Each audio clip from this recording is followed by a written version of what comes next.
인간 붓다에는 이제 부처님의 종족인 사키야족 왕자였던 이제 대화다다가 부처님의 후계자 자리를 노리고 그게 여의치 않으니까 큰 바위를 굴러가지고 부처님이 이제 피를 흘리게 한 내용도 이제 상세히 나오는데요. 나중에 난폭한 코끼리를 몰아서 부처님을 살해하라고 이제 하지 않습니까? 그런데 부처님께서는 그 코끼리를 향해 자애로운 마음으로 가득 채우고 코끼리가 부처님의 자애로운 마음의 가피를 받아서 이제 코를 내리뜨리는 이런 장면도 나오는데요.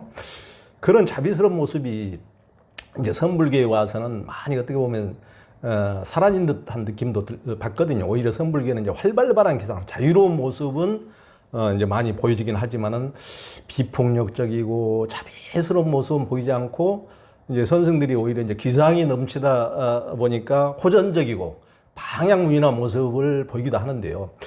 그런 불교를 진화로 봐야 될까요? 부처님의 가르침이 잘못된 쪽으로 전도된 걸로 봐야 될까요? 무슨 진화하겠어요, 그게. 그리고 이제 그건 불교에서 이제 가장 어찌 됐든 그리고 처음부터 그런 모습을 가지고 있지 않아요, 선불교가. 근데 이제 어떨 때 그런 모습들이 드러나냐 하면 속에 든 것이 없으면 이제 자기가 스스로 수행이 제대로 돼 있지 않거나 자신이 없으면 겉을 가지고 이제 편은 익을수록 고개를 숙인다고 그러지 않습니까? 그런 것처럼 공부가 수행이 잘 된 사람들은 드러내려고 하지 않아요. 저절로 나오게 돼 있어. 근데 이제 그게 없으니까 이제 그걸 가지고 뭔가 이제 과시하려고 하고 이게 이제 진짜 힘을 고수들은 함부로 주먹을 쓰지 않아요. 절대 숨깁니다. 근데 힘없는 것들이 이제 꺼들꺼들하다가 과시하고 막 그러니까 짖는 개가 별로 이제 겁 많은 놈이 짖는 거예요. 그런 것처럼 그런 걸로 봐야 됩니다. 진정 선가에서도 그건 하나의 이제 그걸 어떤 표현을 통해서 뭔가 메시지를 전달하려고 했던 것이지 뭐 활활발발하고 뭐독한 것은 그것은 참선하는 가운데 멍하니 안 있고 냉철하게 통찰이 되고 있는 걸 활활발발하다 그러지. 그건 몸을 움직여서 뭐 몽둥이를 흔들고 다니는 걸 활활발발하면 깡패들이지 그것이. 그건 이제 활활발발도 아니고 제대로 된 이제 의미를 모르니까 든 것이 없어서 공부를 하지 제대로 하지 못해서 나타난 현상이지. 뭐 진화는 무슨 진화겠어요. 제가 얼마 전에 이제 미국에서 통합심리학의 대가인 켄 윌버를 인터뷰를 했는데요. 켄 윌버는 깨달음의 길과 성장의 길을 그분은 이제 따로 봤어요. 즉 이른바 깨닫는다고 해서 심리적인 문제까지 한꺼번에 해결되는 게 아니라 이제 어린 시절 억압된 것은 무의식 속에서 숨어 있어서 의식이 미치지 못하기 때문에 심리적인 문제까지 해결될 수 없어서 심리적 성장은 따로 모색해서 좀 통합적으로 가야 된다 이렇게 주장을 했는데요.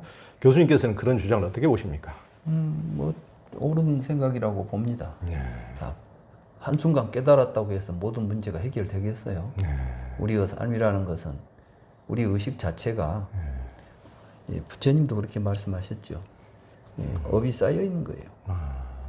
그런데 그게 하루아침에 되지는 않지. 근데 문제는 뭐냐면 그래서 항상 살피고 통찰하는 힘을 길러야 돼요.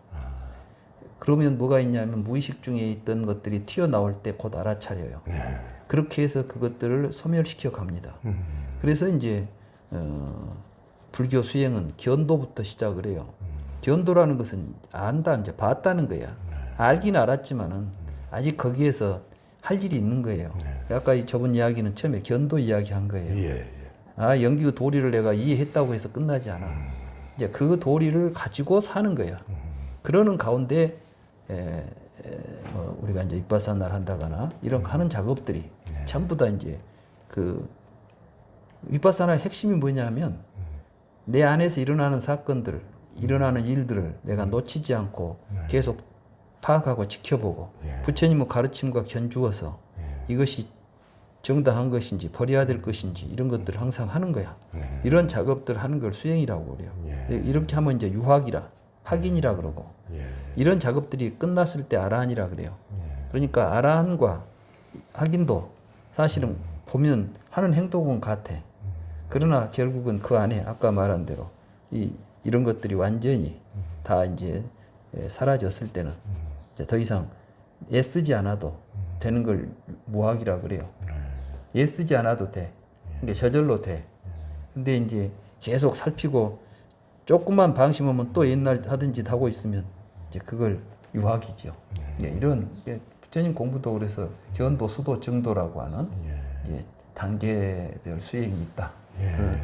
그래서 그것을 거치지 않고 한꺼번에 될 수 없다. 그리고 또 그것이 차제로 된다.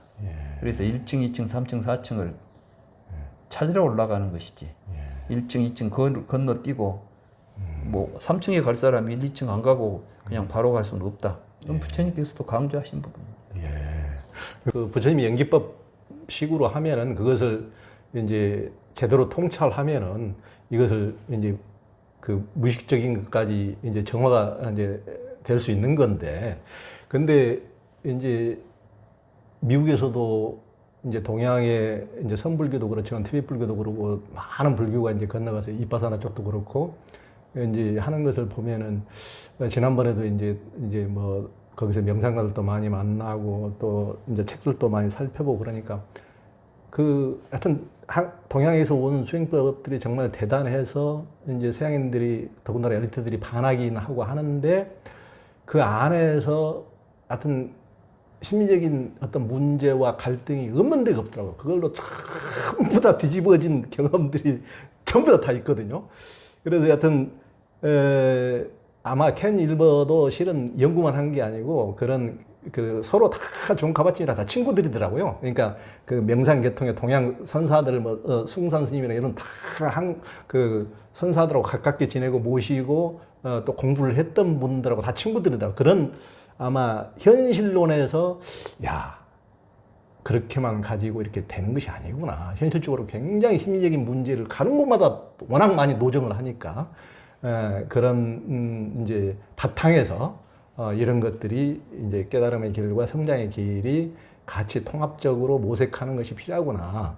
이제 그렇게 저는 이제 나왔다고 이제 그 생각이 많이 들더라고요. 부처님의 가르침이에요. 예. 그러니까 내가 깨달았다는 말은 부처님의 말씀을 듣고 내가 깨달을 수 있어요. 그렇지만 그것은 수증을 거쳐야 돼. 그래서 이제 내가 아 그렇구나 이건 내가 깨달은 거야. 아 그렇구나 깨달은 거 그 만사가 끝난다. 그렇게 안 되지. 그러면 이제 그것에 맞추어서 살려고 보면 사실은 내 마음은 그동안 그런 식으로 움직이지 않았기 때문에 쉽게 그렇게 따라오지 않아요. 그래서 이제 그게 정견을 앞세워서 항상 내가 지금 바른 생각을 하고 있는지를 살피는 거지. 그래서 이제 사념처 다음에 사정단이라는 과정을 거치는 거예요. 사정단이 뭐냐면 선악을 분명하게 해야 될 일과 안 해야 될 일에 대한 분명한 선을 만들어 놓고 이제 자기가 간택을 하는 거이지.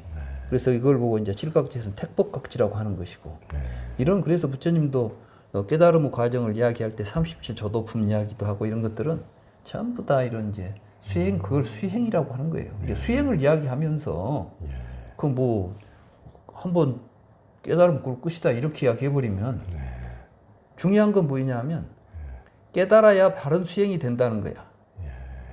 그래서 도노돈수가 뭐냐면 도노하면 돈수가 되는 거야. 도노돈수 이야기도 6조 단계를 정확히 보면 뭐라고 되어 있냐면 깨닫지 못했을 때는 점수하지만 깨달은 후에는 돈수한다 이렇게 돼 있어. 이게 도노돈수야.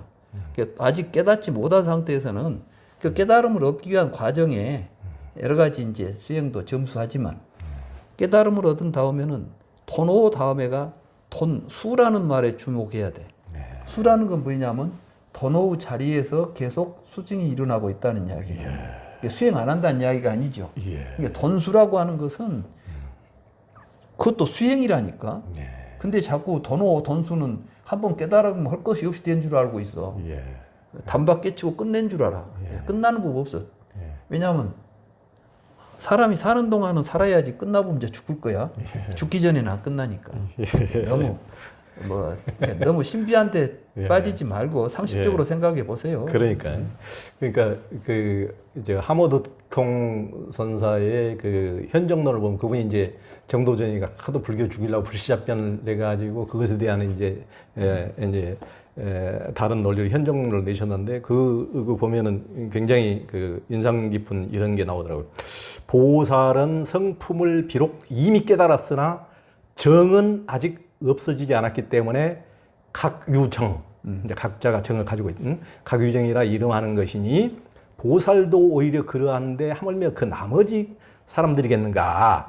부처님께서는 깨달음이 원만하여 지혜가 두루하지 않음이었고 청정함이 지극하여 정으로 인한 번뇌가 이미 없어졌기 때문에 정이란 말을 부처님에게만 붙이지 못한다. 오직 부처님 한 분의 모두를 유정이라 일컫는 것도 이 때문이다. 근데 뭐 다른 사람들을 쫓아도 전부 다 한 번 뭘 봤으니 이제 끝이다. 이렇게 이제 하는 것에 대해서 하모득통 선사가 나름대로 명쾌하게 이렇게 정리를 해놓으셨더라고요. 그렇죠.